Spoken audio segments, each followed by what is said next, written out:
It's the Mike Francesa podcast on the Bet Rivers Network. Hello again, everybody, and welcome to the Mike Francesa podcast on the Bet Rivers Network. Of course, brought to you by Casamigos Tequila. Casamigos Tequila, brought to you by those who drink it. All right, the Knicks, basically behind a brilliant performance from Brunson, wore down the Sixers. The Sixers couldn't survive without Embiid on the floor. And let's be honest, they didn't rest him the second half. They tried to play him and rest him in moments. He played 43 minutes in the game, way too many, and he was exhausted in the fourth quarter. If they don't get it from Maxey, they don't have any other way to score. And you saw that down the stretch. I want to give the Knicks credit for effort because from about the 2-minute mark in the third quarter, the Knicks got every loose ball. They got every offensive rebound. They kept every possession alive, and Philly had no answer because Embiid was trying to rest when he wasn't on offense because he couldn't leave the floor. If he left the floor, they were going to kill him. And in the second quarter, when he rested, the Knicks outscored them by 6 quickly. He put him back on the floor and said, I'm going to play him the rest of the way. And let's be honest, it's not a good strategy. And going forward, I don't think Embiid was going to get better for the Sixers. So if they ever beat the Knicks in the series, and I didn't think they would, today's game probably ended it. The Knicks will probably win it in 5. Not that Philly couldn't win the fifth game, because let's be honest, everybody's had a chance to win every one of these games, except Game 3 where the Sixers were comfortable. Everyone's had a chance to win all these games. The Knicks stole Game 2. Philly could win Game 5 and force a 7-game series. Doubt they will, because Embiid's only going to have 1 day off between the Game 4 and Game 5. He clearly is hurting. He's giving them a lot. He had a great first quarter. I mean, not that I'm knocking 27 points. And when you see him miss free throws, you know he's just dead exhausted because he doesn't miss free throws. He had 27 points, 10 rebounds, 6 assists. But remember, he had 12 points, 10 points, 6 rebounds, and 4 assists in the first quarter. So he was diminished each quarter. The only reason he got any points in the third quarter was because he went to the foul line, and he only scored 1 point in the fourth quarter. And the Sixers missed their last 10 field goal attempts. They had no offense. Give the Knicks credit for defense. Give the Knicks credit, especially 3 guys. Number 1, OG had a really good game.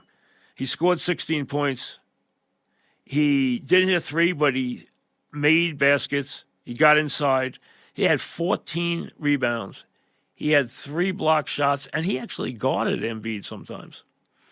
You had Hart, who was 0 for 7 from the floor and scored 4 points. He'd been averaging 20 points in the first 3 games of the series. He only scored 4 points, but he had 17 rebounds. He had 3 blocks. He played great defense. He kept shots alive. He had 5 offensive boards. And I thought Achua came in and did a really good job. He got 4 offensive rebounds. He had 3 blocks. He played some defense. He had 4 blocks. He played some defense.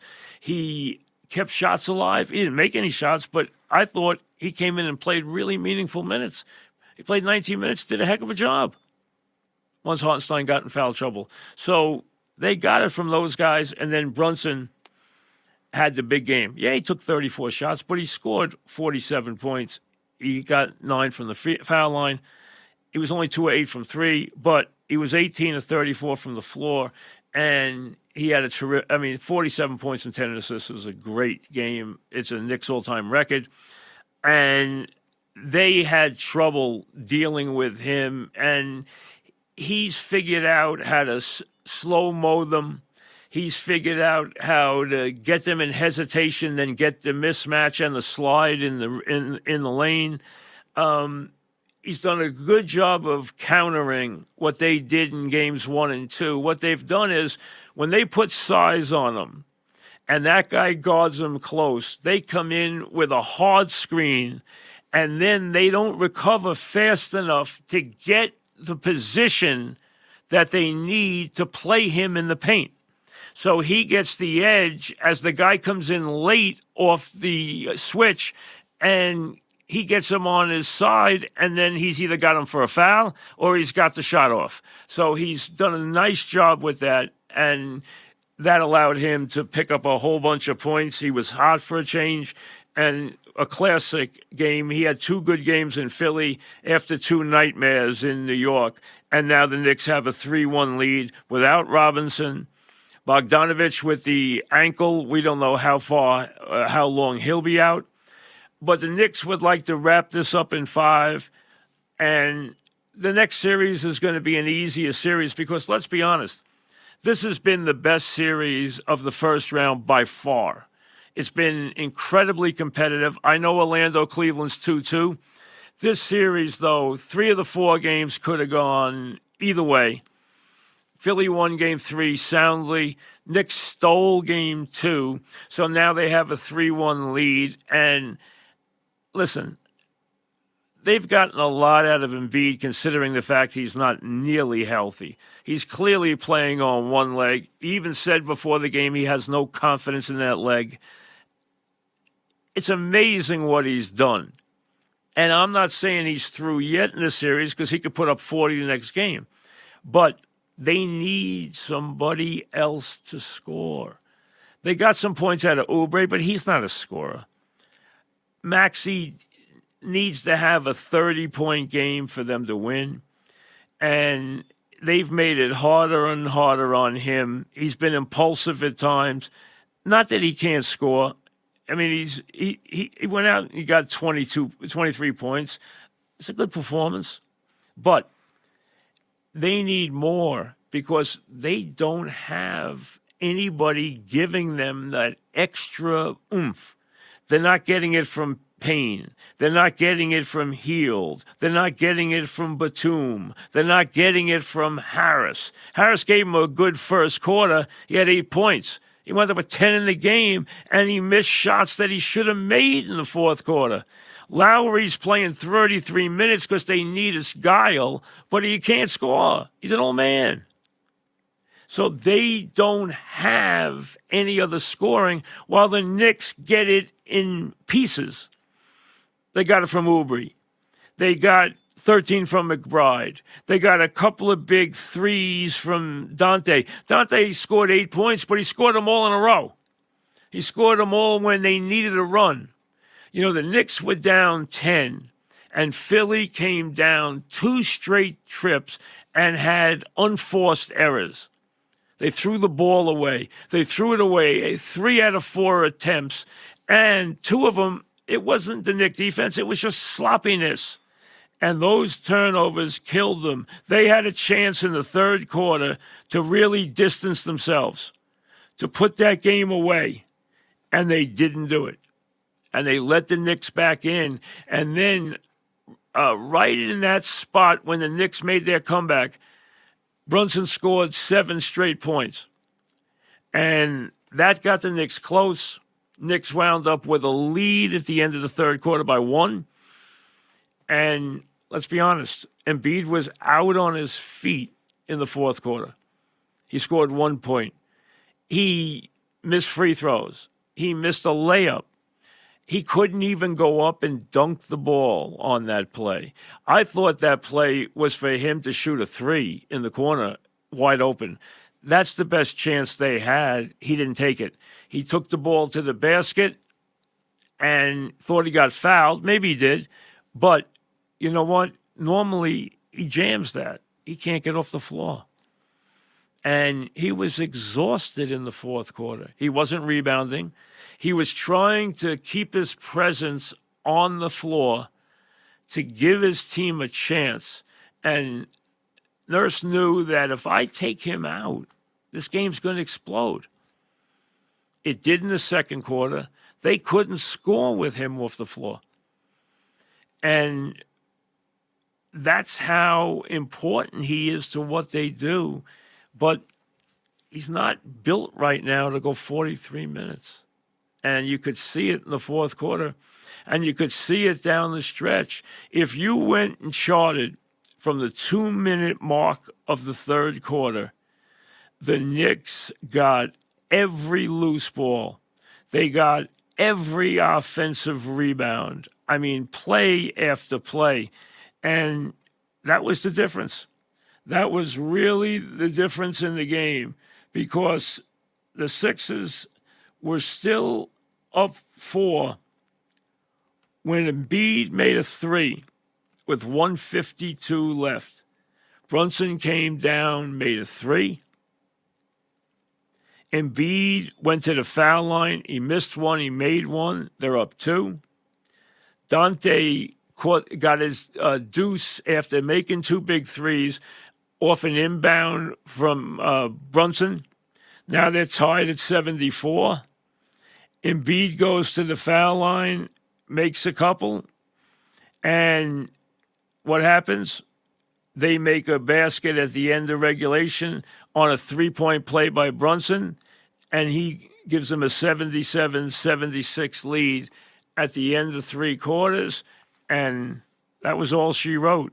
They came out in the fourth quarter, and after Sixers took 1 lead, McBride made the 3 to make it 80-78. Payne came back with his 1-3 of the game, and then OG got a dunk, and Knicks never trailed again. They took off. They got the OG basket. They got another OG basket, and although the Sixers closed it a couple of times, they never got the lead back in the game, and the Knicks go on to a 97-92 game win. And he gets 47 of their 97 points. That's an incredible performance. It really is.